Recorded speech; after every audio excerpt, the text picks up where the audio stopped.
Hi there, and welcome to This Day in History for March 30th.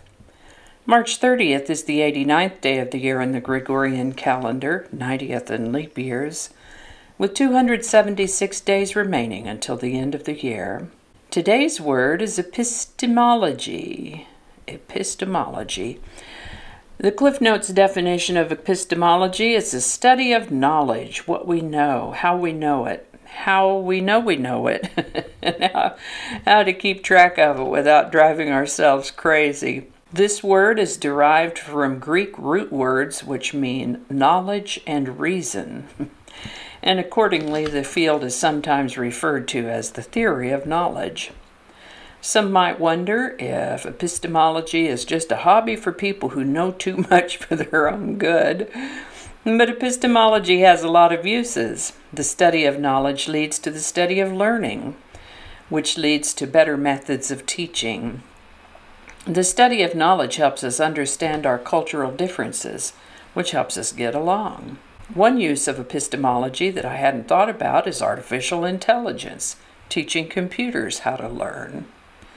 Epistemology has a long history within Western philosophy, beginning with the ancient Greeks and continuing to the present. Along with metaphysics, logic, and ethics, it is one of the four main branches of philosophy, and nearly every great philosopher has contributed to it. Well, there you go. Today's word is a big word with a long explanation. I'd like to take a moment to mention that links to my research are included in the show notes, and to ask you to go ahead and click that like button. Subscribe if you haven't already. Stay to the end for those outtakes and let me know your thoughts in the comments. Remember that you can share this video with others by email or in your social media. And with that, we're going to start in the year 1775 when, hoping to keep the New England colonies dependent on the British, King George III formally endorsed the New England Restraining Act on March 30th, 1775. The New England Restraining Act required New England colonies to trade exclusively with Great Britain as of July 1st. We've talked about this before, the way that England wanted to monopolize America's supply chain. An additional rule would come into effect on July 20th, banning colonists from fishing in the North Atlantic.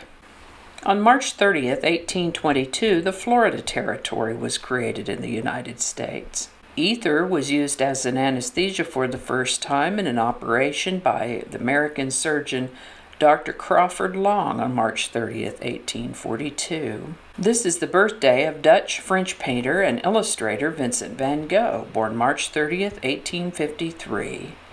He was incredibly prolific, producing somewhere around 2,100 artworks in just over a decade. Although he was not commercially successful during his lifetime, he has come to be one of the most famous and influential figures in the history of Western art. Unfortunately, he suffered mental health issues and committed suicide in 1890 at the age of 37. On March 30th, 1867, U.S. Secretary of State William Seward signed a treaty with Russia to purchase Alaska for $7 million. Despite the bargain basement price of roughly 2 cents an acre, the Alaskan purchase was ridiculed in Congress and the press as Seward's Folly, Seward's Icebox, and President Andrew Johnson's Polar Bear Garden. I guess we showed them. This is the birthday of Disney animator Marc Davis, born March 30th, 1913.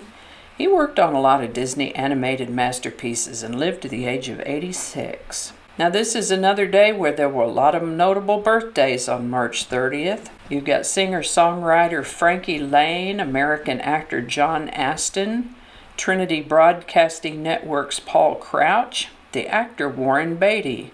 My goodness, the iconic Eric Clapton, MC Hammer, Tracy Chapman, Piers Morgan. I was surprised to learn that Piers Morgan is younger than I am. and Celine Dion, all born March 30th in various years. John Denver's first #1 hit, Sunshine on My Shoulders, hit the top of the charts on March 30th, 1974. On March 30th, 1981, President Ronald Reagan was shot in the chest outside a Washington, D.C. hotel by a deranged drifter named John Hinckley Jr. Well, I sure remember that. I was at home healing up from a big surgery. I remember sitting on the edge of my chair watching that TV with my year-old daughter on one knee and my 4-year-old son standing by my other knee, my arms around both of them, watching this breaking news story. Are you old enough to remember this event? What is your memory of it? Where were you? What were you doing when you heard? Let me know in the comments. And I think that's going to do it for us today. As always, links to my research are included in the show notes. Thank you so much for watching. Give it a like if you enjoyed this video. Consider subscribing if you haven't already. Feel free to share if you found this video interesting, informative, or entertaining. Thanks again, and I'll see you next time.